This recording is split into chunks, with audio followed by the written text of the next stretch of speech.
Hello guys, welcome to my YouTube channel. So today I'll be teaching you guys how to use a function in Excel known as a filter function to be able to get the quantity of goods or products that are in stock and those that are out of stock. This can be very useful for businesses and companies who deals with different type of products. Okay, so we for those goods or products that are still in stock, we use the function equals filter,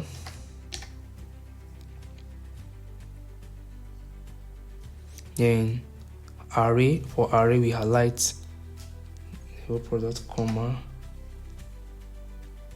then we also highlight all the quantity. Okay, then we say greater than 0. We'll hit the enter key. So we have all the products that are not equals to 0. So for those that are equals to 0, that are out of stock, we said equals to filter, then we highlight all the products, comma, then we also highlight the quantity.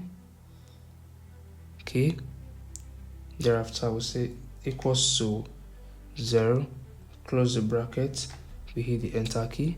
So we have 4 products that are equals to 0. We can see that from our left hand side here. We will see we have notebook is 0, clip is 0, we also have glue here, 0 is the quantity 0, then we also have stamps here as 0. So follow, like and share for more of this. Thank you.